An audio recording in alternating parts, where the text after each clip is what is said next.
नमस्कार बंधू भगिनींनो, आज आपण एक लार्ज कॅप कंपनीचा फंडामेंटल आणि टेक्निकल पाहणार आहोत.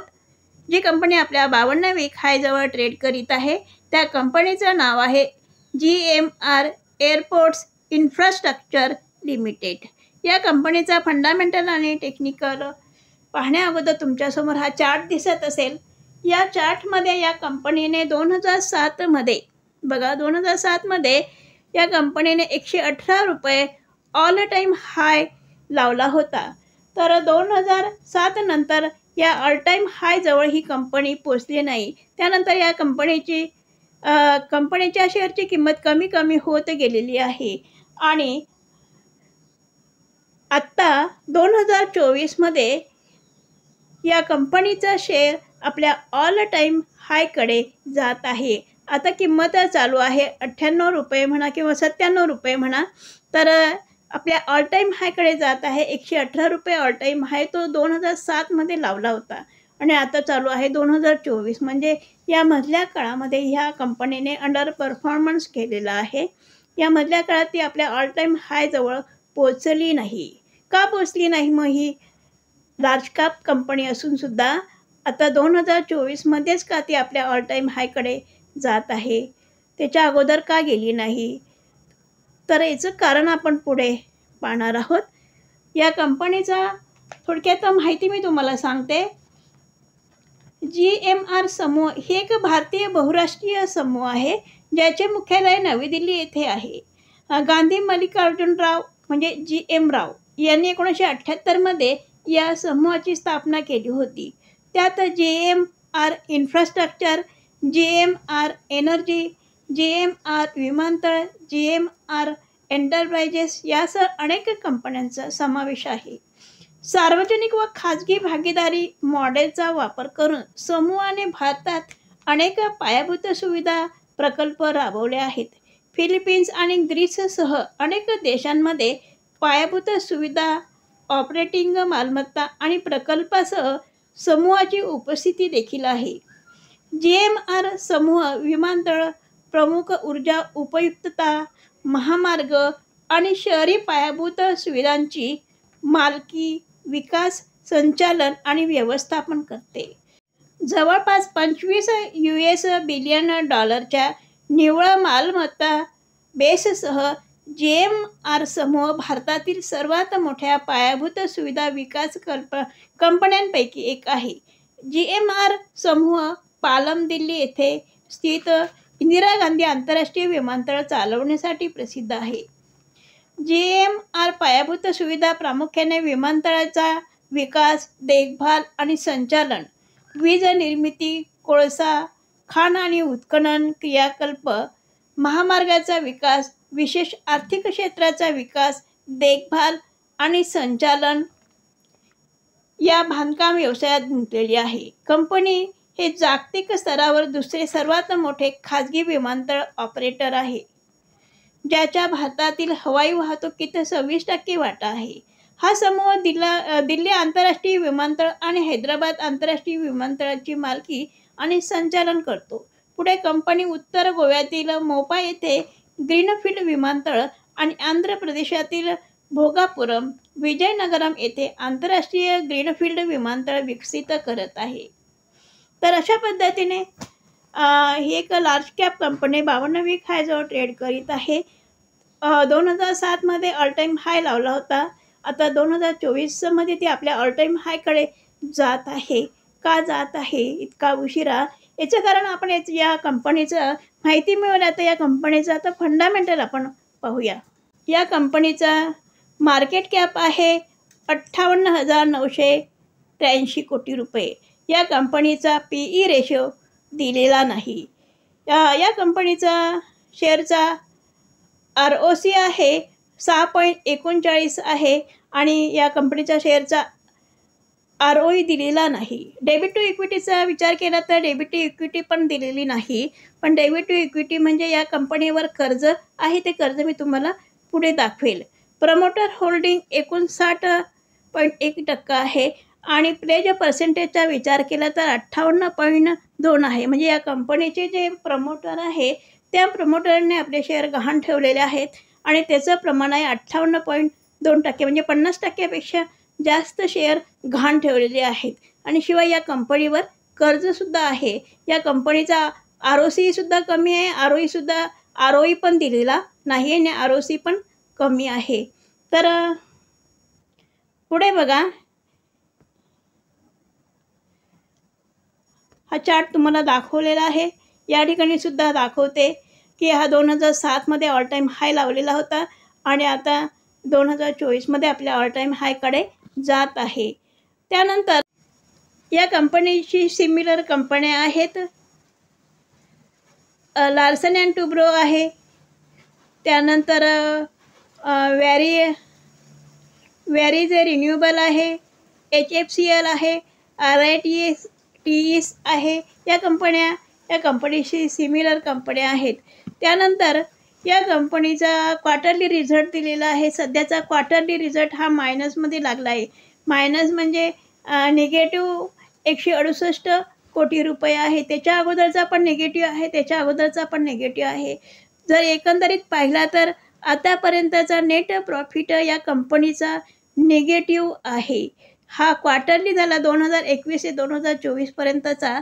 आता प्रॉफिट आणि लॉस स्टेटमेंटमध्ये पण बघा, या प्रॉफिट आणि लॉस स्टेटमेंटमध्ये सुद्धा या कंपनीचा जो नेट प्रॉफिट आहे तो नेट प्रॉफिट हा मायनसमध्ये आहे. बघा, 2024मध्ये मायनस 828 कोटी रुपये, 2023मध्ये 840 कोटी रुपये मायनस आहे, 2022मध्ये पण आहे, 2021, 2020, 2019, 2018, 2017, 2016, 2015. तर 2015पासून तर आतापर्यंतचा या कंपनीचा नेट प्रॉफिट हा निगेटिव्ह आहे, मायनस आहे. का आहे? कारण की या कंपनीवर जास्त कर्ज आहे, जास्त कर्ज आणि त्या कर्जावरील व्याज, तर व्याज खर्चामुळे कंपनी 2015पासून निव्वळ तोटा नोंदवत आहे. आणि कर्ज कमी करण्यासाठी कंपनी आपल्या अनेक मालमत्तासुद्धा विकत आहे. पण चालू जरी पाहिला तरी चालू वर्षाचा नेट प्रॉफिटसुद्धा मायनस आहे, तरी ती 52 हायजवळ ट्रेड करीत आहे. काही याचं कारण मला समजलेलं नाही. त्यानंतर बघा, हा तुम्ही नेट प्रॉफिट पाहिला सगळा मायनसमध्ये आहे.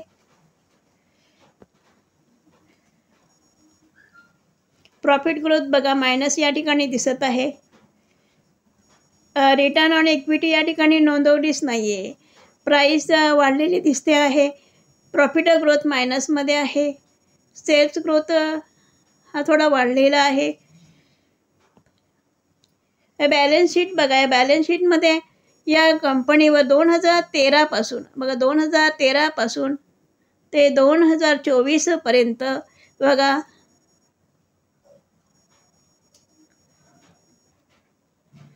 दोन 2013 ते 2024 बघा, कर्ज आहे. बोरिंग बघा, इथे 42, 45,000, 47, 39,000 कोटी रुपयामध्ये, इथे 21,000, 23,000 कोटी रुपये, 27,000 कोटी, 34,000, 36,000, 26,000, 32,000 आणि 35,000 कोटी रुपये.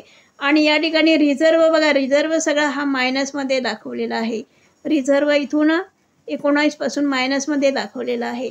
तर अशा पद्धतीने या कंपनीचा रिझर्व मायनसमध्ये, रिझर्वपेक्षा कर्ज खूप आहे आणि त्या कर्जावरील व्याज फेडण्याचा खर्च पण खूप जास्त आहे. म्हणून ही कंपनी खूप तोट्यात चालू आहे. पण सध्या तरी या कंपनीचा शेअर 52 हाय ट्रेड करीत आहे. बघा, आता या कंपनीचा शेअर होल्डिंग पॅटर्न बघा. या ठिकाणी प्रमोटर होल्डिंग सुरुवातीला 61% होती, आता ती कमी झालेली आहे. ती कमी म्हणजे 59% झालेली आहे. प्रमोटर होल्डिंग कमी झालेली आहे आणि या प्रमोटरने आपले शेअर गहाण पण ठेवले आहेत. 50%पेक्षा जास्त शेअर गहाण ठेवलेले आहे. FIचे प्रमाण हे वाढलेले आहे. FIचे प्रमाण हे 21पासून वाढलेले आहे. का वाढलेले आहे? कारण की 2020मध्ये या कंपनीला गोव्यातील विमानतळाच्या सुरू असलेल्या बांधकामामुळे 2020मध्ये CWIP म्हणजे या कंपनीचा जे भांडवल आहे त्या भांडवलामध्ये वाढ झालेली होती आणि ही कंपनी आता नफा नोंदवेल असं वाटत होतं. कदाचित त्यामुळे FI आणि DI यांनी याच्यामध्ये आपले प्रमाण वाढवलेले आहे. 25 होते, त्यानंतर 27 नंतर 28 आता 26 झालेले आहे. त्यानंतर DIचे प्रमाणसुद्धा बघा 2% होते सुरुवातीला, 2% आता 6% झालेले आहे DIचे प्रमाण. पब्लिक होल्डिंग 8% आहे. 11% होत्या, 11%वरून 8% पब्लिक होल्डिंग झालेली इथे.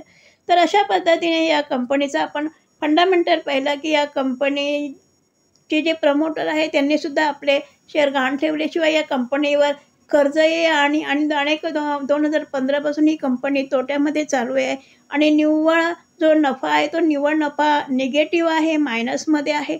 तर ही कंपनी आपल्या 52 वीक हायजवळ ट्रेड करीत आहे. याचं कारण हे आहे की या कंपनीमध्ये FI आणि DI यांनी आपला पैसा गुंतवलेला आहे आणि आपला पैसा काढण्यासाठी हा शेअर ते आपला वरती नेतील. म्हणजे जिथपर्यंत त्यांना नफा होत नाही त्या लेव्हलपर्यंत हा शेअर जाईल आणि ते नफा घेऊन हे FI आणि DI त्याच्यातून कदाचित बाहेर पडतील आणि या कारणासाठी हा शेअर वर जात आहे. बाकी दुसरं कारण मला सापडत नाही. आता या कंपनीचा तुम्हाला चार्ट दाखवते. ट्रेडिंग प्लॅटफॉर्मवर GMR एअरपोर्ट्स इन्फ्रास्ट्रक्चर लिमिटेड या कंपनीचा शेअरचा चार्ट लावलेला आहे. 1 वीक टाईम फ्रेम आहे. 1 वीक टाईम फ्रेममध्ये तुम्हाला दिसत असेल की 120 रुपये ही जी लेवल आहे ही लेवल ऑल टाईम हायची आहे. 2007मध्ये या कंपनीने 120 रुपये हा ऑल टाईम हाय लावलेला होता आणि त्या ऑल टाईम हायपासून हा शेअरचा चार्ट खाली आलेला आहे. त्यानंतर 2009मध्ये हा शेअर वर जाण्याचा प्रयत्न केलेला आहे, पण पुन्हा या ठिकाणाहून तो हा शेअरचा चार्ट खाली आलेला आहे आणि त्यानंतर हा शेअरचा चार्ट खाली येत गेलेला आहे आणि इतक्या वर्षानंतर आता 2024मध्ये हा शेअर आपल्या ऑल टाईम हायकडे जात आहे. बघा 2023पासून किंवा 22 डिसेंबरपासून हा शेअरमध्ये वाढ होत आहे आणि 2023पासून हा शेअर वरती जात आहे